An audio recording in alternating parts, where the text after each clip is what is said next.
Welcome back to the School Hall. It's another episode of Notes from School. I am so happy to see you back in the Assembly Hall today.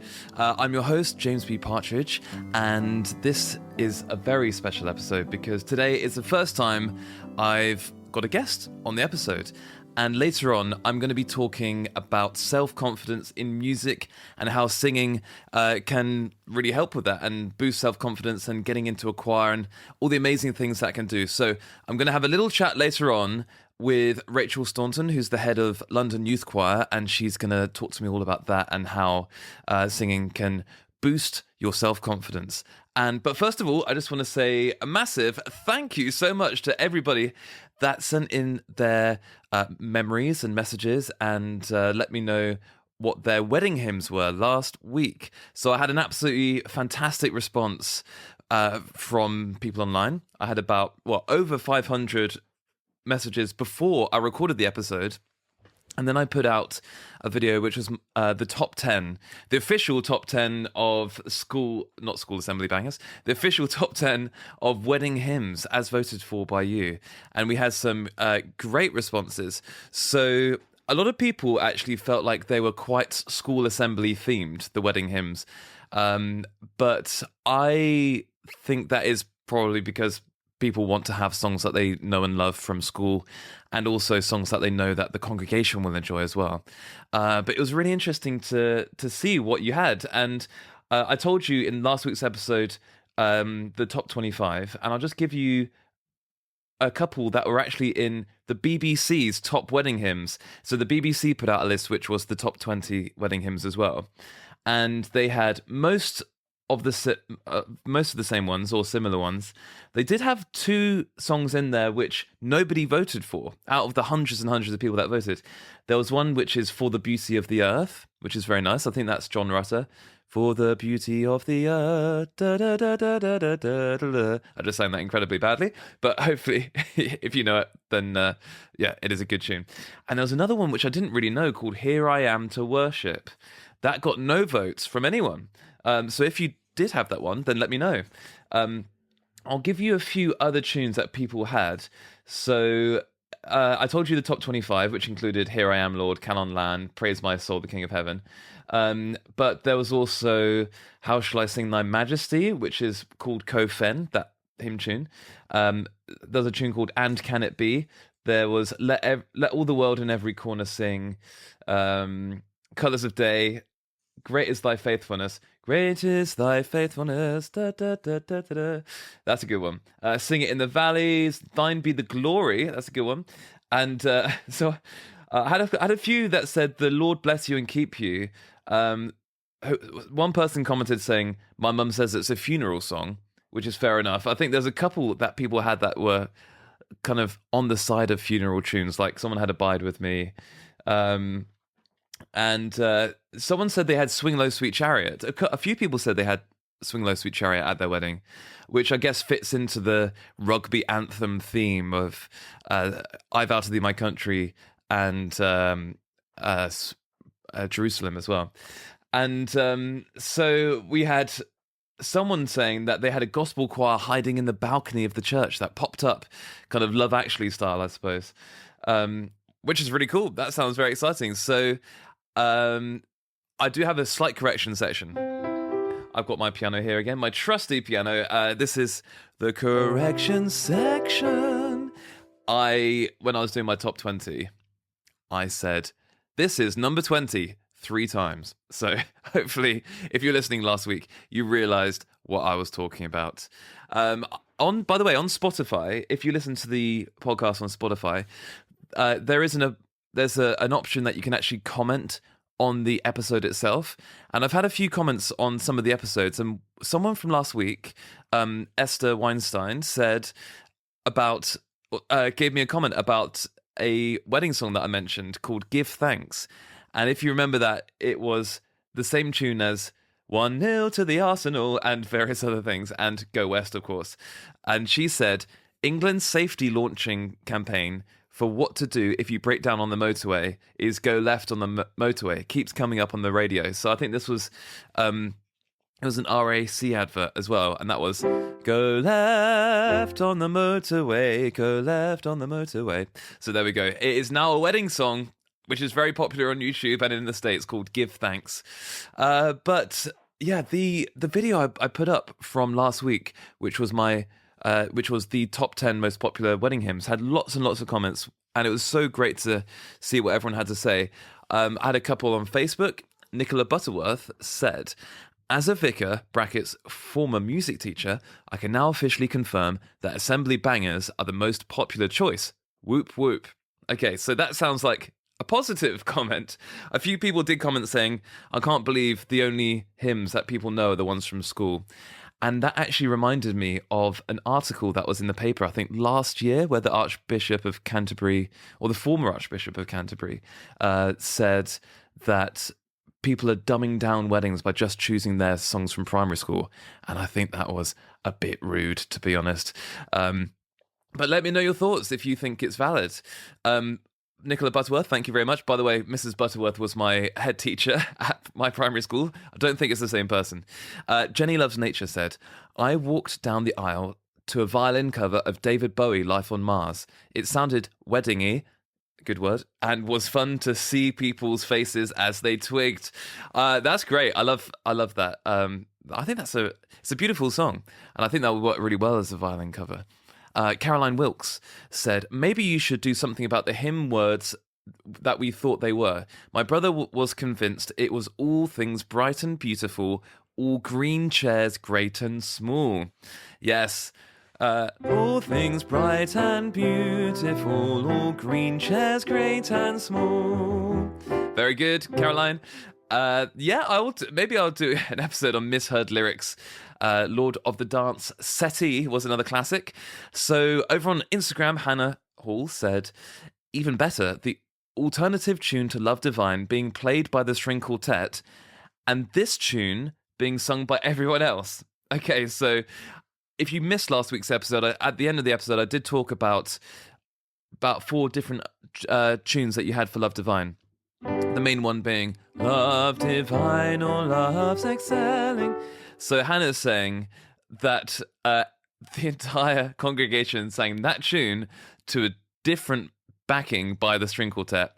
I bet that was a glorious mashup. And one final comment, I didn't actually get who commented this, saying, "We had," and this is a Welsh hymn, and I'm going to try and pronounce it. So again, apologies if I've done it wrong, but Eglwth dyma fi. Eglwth dyma fi. Okay, let me know if that's correct or not. I actually don't recognise the hymn tune. So this comment said, "It's a Welsh hymn at a wedding in England, brackets, husband is Welsh. All the Welsh guests burst into song while the English just looked bemused and smiled politely." Fair enough. I love all the Welsh tunes. Calon Lan was in the top 25 as well.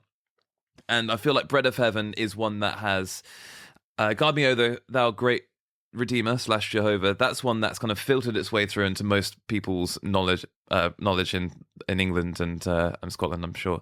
But Eglwth dyma fi. I don't know whether that one has come through, but there we go. That was the wedding hymns from last week. It was a great episode, and I love diving into all of those. And now it's time for a bit of a catch-up from the past week. So every week I'll just have a little catch up to let the Assembly Hall know what I've been up to. If you follow me online, you may have realised that I have been starting gigging again. And we also had Valentine's Day this week. So hopefully you had a good Valentine's Day, whatever you got up to, whether it was an anti-Valentine's Day or a Galentine's Day or whatever you wanted to do. I hope you had a good one. I went down to Dorset for the day, which was great. I went to my favourite pub in the world, and it is officially the best pub in the world, according to me, called the Square and Compass in Worth-Matravers, where it's a tiny little pub, and there's only basically 2 small rooms, and they just do 3 things on the menu, which are steak pasty, cheese pasty, and then vegan pasty, I think. Anyway, they have a load of ciders and ales and stuff, and they've got a fossil museum as well. And I just spent the afternoon in there eating pasties, drinking cider, and listening to old men just gossip, which was absolutely fantastic. And I did the crossword and Sudoku and stuff. And then, went out for dinner that night, which was great. But the following day, I had a gig in Salisbury at the Salisbury Arts Centre. And this was a very special gig because at this gig, I had a wonderful woman called Anna, who was an interpreter, a British Sign Language interpreter. And she was on stage for the whole show. And I did one other show with this in Birmingham Town Hall. And it's really great to do the show with BSL, and I'm really kind of hoping that I can do it a number more times this year. I'll see if I can do it during the Christmas tour, because I think it's great to have, obviously not everyone needs it, but having the option of some shows with BSL, I think it's really great and kind of a good opportunity to keep the show as accessible as possible. But that was a really fun show, Salisbury Arts Centre. It's in a deconsecrated church, actually, and they turned it into an art centre.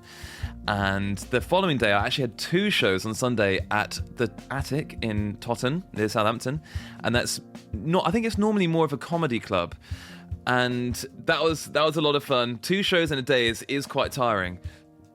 But I think doing the show, I actually did the show stood up so that I could have even more energy to give. And it was great. It was a full room, both shows. And it was very funny. It was a lot of fun. And I just can't wait to get back into all the shows this year. This week I have coming up, I'm going up to Leicester tomorrow, Thursday, for part of the Leicester Comedy Festival. I'm doing a show at the Little Theatre, and I'm in Luton on Saturday. So, lots of fun things coming up. So, I also went to see a bit of comedy this week. I saw a couple of shows at the Soho Theatre, where I'm doing my residency at the end of April. If you don't have a ticket yet, please crack on and get one, because they're selling out very quickly. And that's going to be a great gig. It's going to be a late show. So I saw a couple of shows there, and on Monday night I saw Nish Kumar do a warm-up show for his America tour, and it was an hour and a half of blistering political rage, which was very funny. I felt like the first 20 minutes of the show, he basically didn't breathe. I felt like I was struggling to breathe because he just went rapidly through it. But there we go. That's a little bit of a catch up for my week. Hope you guys had an amazing week as well. And we're going to get into a very special section of the show, because this little section was actually inspired by a message that I had last week. And the message, we were talking about at what age you should start learning instruments, specifically the piano. And the the comment said, my parents had started me on piano lessons at 3.5 years old. I don't think it gave me any advantage. What I would say from my piano lessons journey is to focus more on self-confidence. Alas, this was not a thing back in the 70s and 80s. So while I went through all my exams up to grade 7, I could never play for an audience. Now this email actually really made me think about self-confidence and how incredibly important it is as a musician and just generally in life to have self-confidence, to be able to perform, to get up in front of a crowd of people, whether you're a teacher, whatever you do, is very important to be able to speak in front of an audience. And at school, we're not really taught things like oracy, where you're taught public speaking skills. And we're not necessarily taught how to debate people in public and all that kind of stuff. But the fact that you can go through all of the exam grades up to a very, very high grade of performing skills and still feel very uncomfortable playing in front of an audience is tough. And I know professional musicians that actually hate performing in front of people, which seems kind of ironic and counterintuitive, but it's true. And you might be one of the best pianists in the world and still hate getting on stage and performing in front of an audience. And it takes a lot of time. And I feel like for many, many, many years, I felt incredibly nervous and lacking in self-confidence getting up on a stage. And it really, for me, just took performing as many times as I could. I mentioned before, I used to sing in a wedding function band, and I did nearly 750 gigs with them. And that experience of just standing up in front of people and performing, no matter where you are, what the context is, who's in the audience, whether it's 3 people or 300 people or 3,000 people, being able to just get up in front of people is such an important skill. And I was thinking a lot about self-confidence, and I was thinking that it would be great to talk to a couple of people about this. So today, in this episode, in this assembly, we have a guest speaker coming into the assembly hall, and we're going to have another one next week as well. So this week's guest speaker is Rachel Staunton. She's the artistic director and co-founder of London Youth Choir. And in our chat today, we are going to be talking about self-confidence for young singers, and she's going to give a few tips for maybe parents who have kids and what you can do to help with their musical journey. And next week, I'm going to talk about music and self-confidence in a slightly older setting, in the workplace, in business, and how music can help people perform better in business.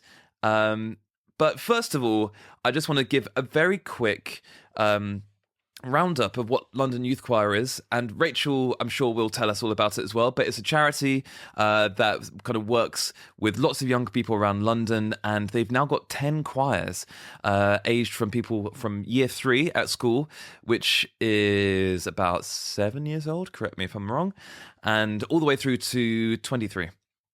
And they have all these amazing opportunities, and it's very inclusive. They have people from all sorts of backgrounds. There are bursaries, there are opportunities for parents to have free tickets to concerts, and the choirs perform in all sorts of different ways. They are in films. I was part of the London Youth Choir when it first started back in 2012 as one of the older members, and we sang with the Rolling Stones at the O2, which was amazing.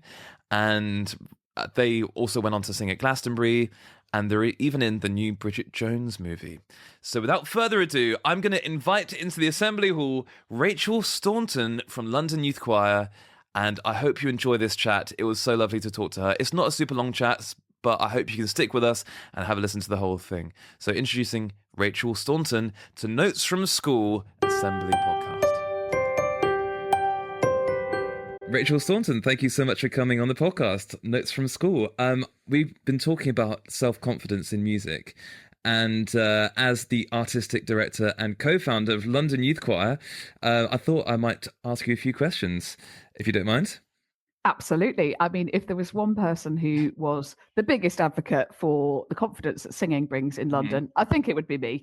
But even saying that sounds a bit overconfident. So that's great. I love the confidence.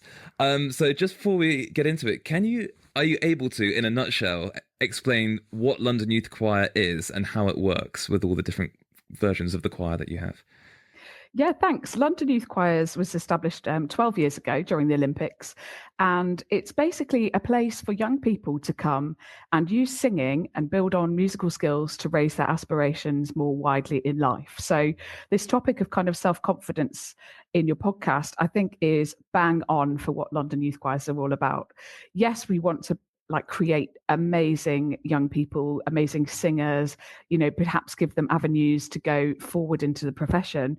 But moreover, I think what I've seen over this decade or so is music's ability to really bring young people out of themselves, help them to be the best version of themselves. And I think self-confidence has a lot to do with that.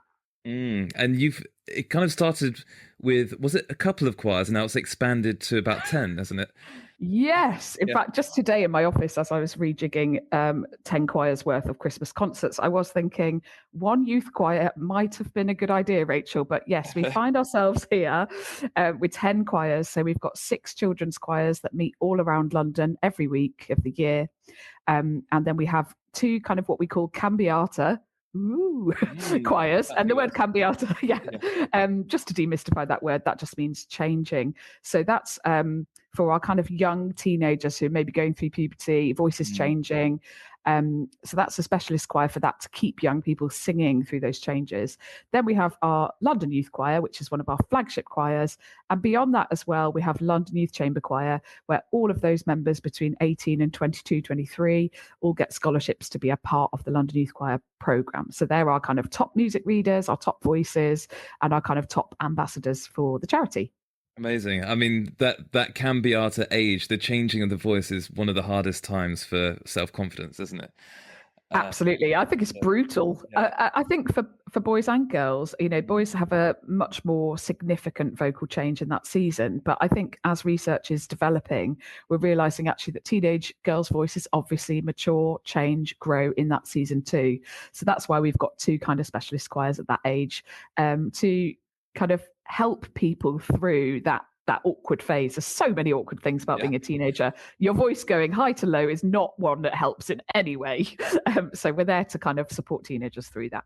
And it's probably not just a physical change, it's a mental change as well. So it's kind of, I expect being in a choir must be so good for the changing kind of mind of a teenager and thinking actually it is cool to sing with lots of other people.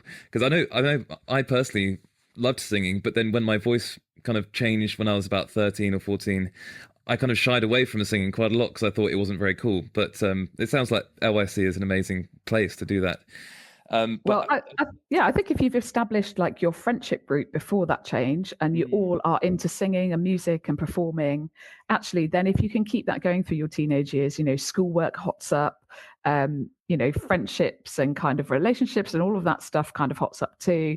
I think it's a really nice forum, a choir, where there's not too much pressure on the individual, but actually you're there, you're surrounded by your teammates and your colleagues, you're a nice big kind of gang, if you like, and you're all kind of in this together. I think that really helps. I love that. You got the gang against the world.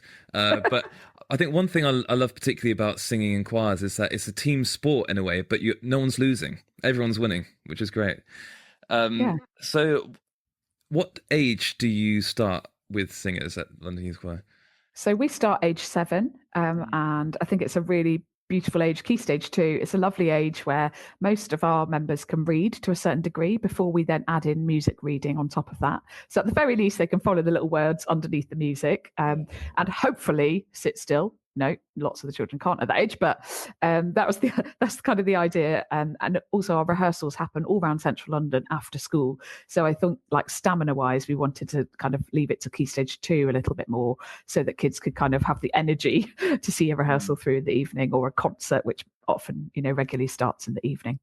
If someone's listening to this and they've got a child that's younger than sort of 7, what would you recommend they do to encourage their children to sing from that age? Because I think, as we both know, singing, getting involved with singing and music making from a very early age can really help with self-confidence. So what would you recommend for the much younger singers? Well, firstly, from day dot, I think in utero, it's amazing if the adult can be singing using their voice.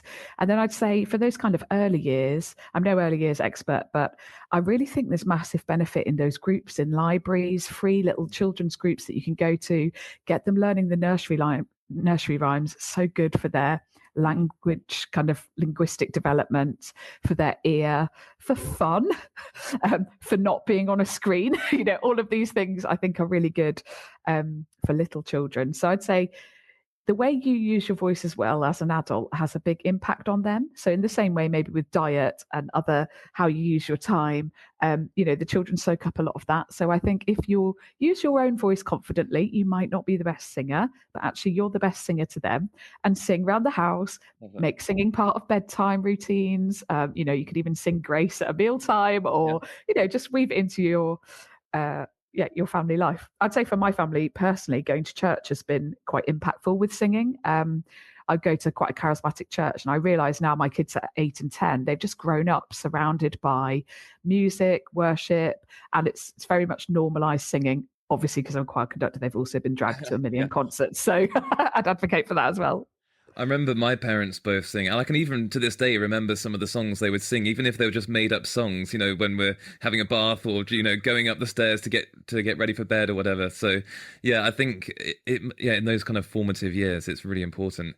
And kind of leading on from that question slightly, you hear of a lot of kind of older singers, maybe when they're becoming teenagers or even slightly older, being told, oh, you can't sing, or by people that they know, or even possibly some teachers may have said to them, oh, you can't sing, so why bother? What would you recommend as a tip to help with someone like that that's been told they can't sing and that's not their confidence? Much like Gareth Malone, and I'm sure yourself, James, I'm a big believer in that everyone can sing. I think, we've had different levels of privilege and access to music. So some people actually might think, or even with the voice change, I found a lot of men in corporate choirs and the like say, oh, I was told I can't sing, or I was asked to mime. I think any teachers listening here, never say that. Never say that to a young person. Actually, a lot of it is just about practice and exploring and knowing what you're listening for and being able to kind of have somebody help you to pitch match and know what that feels like. So I would say, you can sing. You might need to go to one of James's shows. There we go. Quick plug. Go when you're surrounded by lots of other people. Particularly if you're a male voice, just show up to a choir. You'll be welcome whether you think you can or you can't sing, especially if you're a tenor. So I'd just say get involved. Go to a low key, where there's safety in numbers. Go to a choir. Go and sing in the back of a church. I'd say get on with it and have fun. And actually, there's laughter and joy in finding a safe place where you can make mistakes. Definitely. So don't just keep singing for the shower. Let's put it that way. I say at the beginning of my show, this is a safe space. So if you want to add any extra harmonies, if you want to do some actions, if you just want to do your own thing, it's totally fine. I'm not going to judge you. I might put it on TikTok, but we'll see what happens. Have you ever had anyone who you then regretted saying that announcement at the start of the show? Do you know what?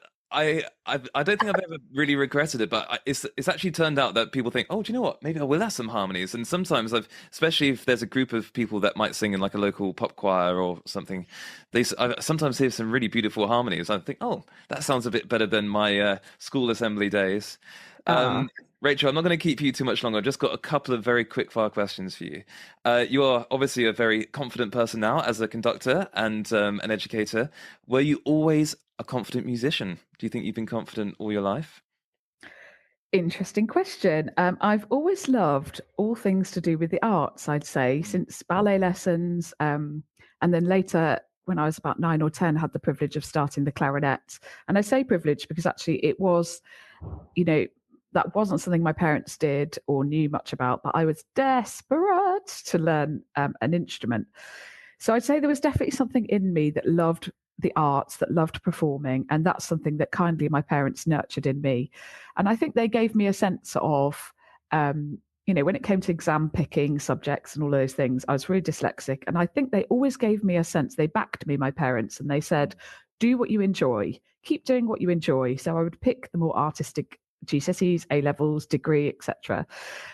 So I think I've always been quite chatty and confident, extrovert, that kind of style. But actually, there were moments where I thought, oh gosh, am I conducting that? Or have I got the skills to do Handel's Messiah? Or am I really the best person to be up at the front? And Patrick Russell, my conducting teacher at the Royal Academy of Music, said to me, look, when you're in front of a choir, you are the best conductor they've got.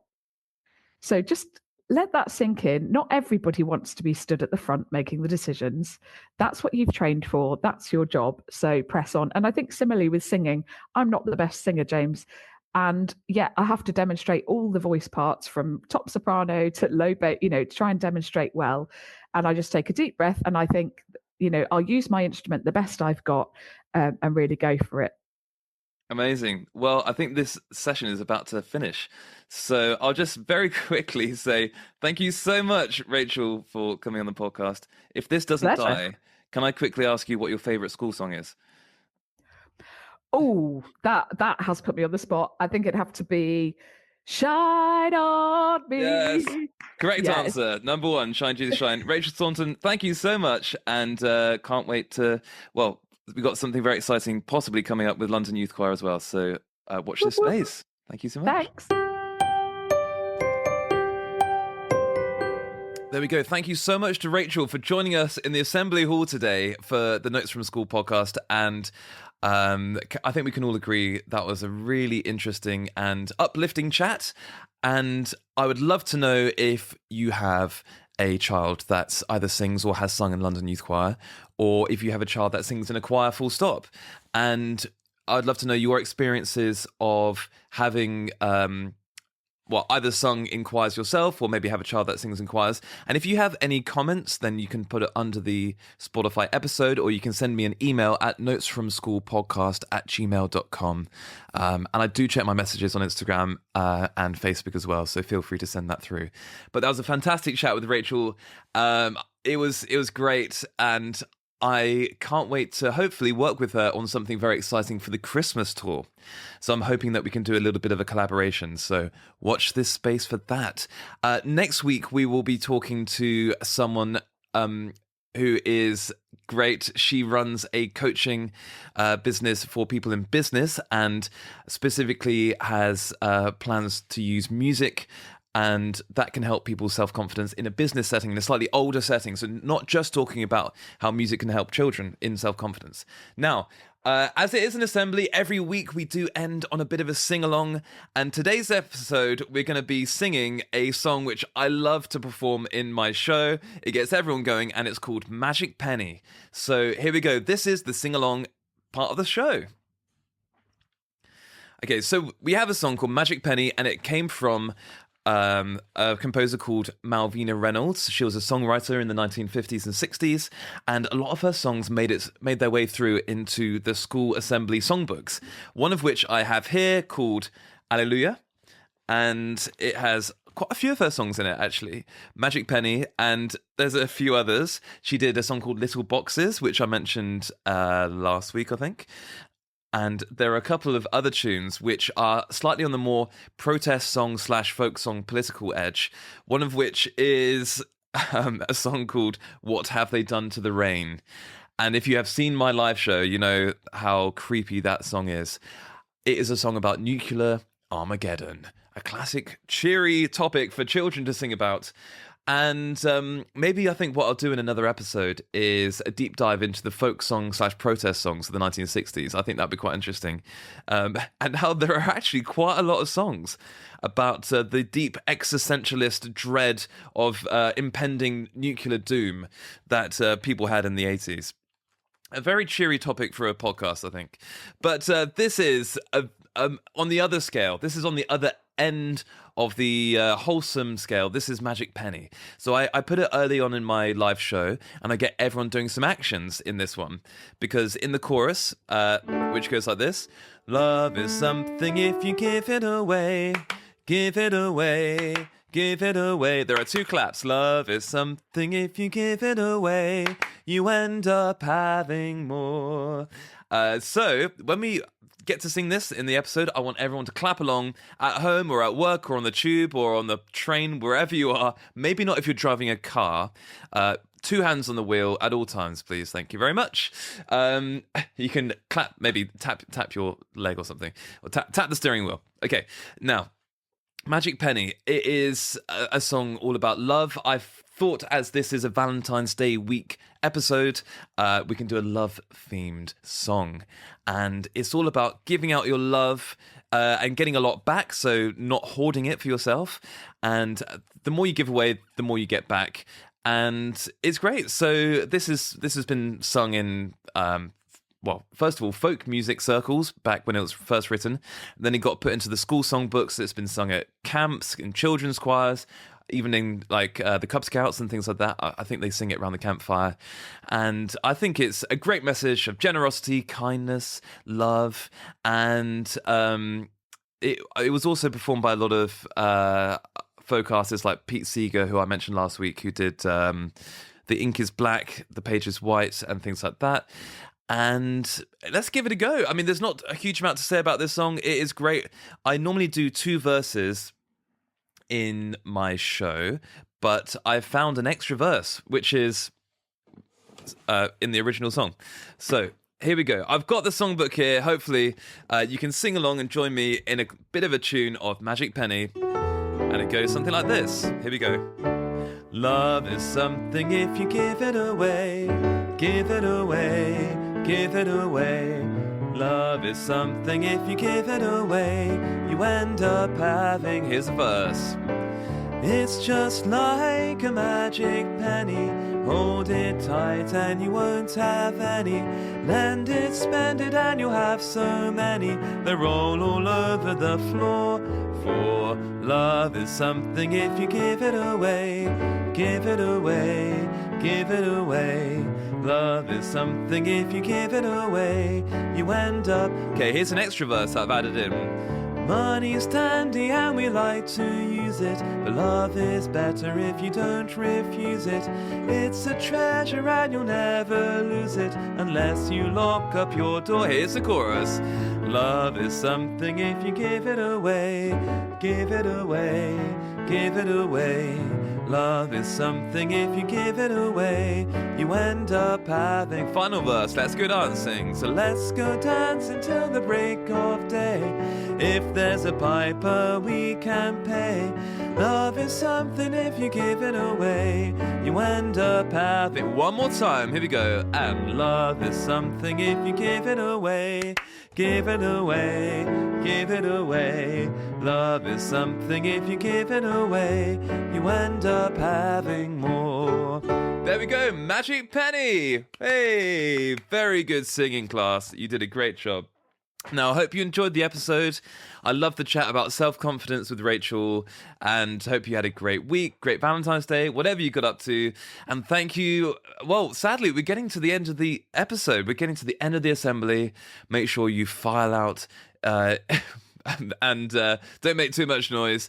So if you want to get in touch with any questions, any thoughts, any ideas, any requests for songs, feel free to send me a message on Instagram or TikTok or Facebook, wherever, and email me at notesfromschoolpodcast@gmail.com. If you've enjoyed this episode, please feel free to share it with your friends, and leave a review if you had a good time in the assembly hall today. So it's time to say goodbye for now. Keep smiling, keep singing, and I'll see you again next Wednesday for the next episode of Notes from School. Can't wait to see you there.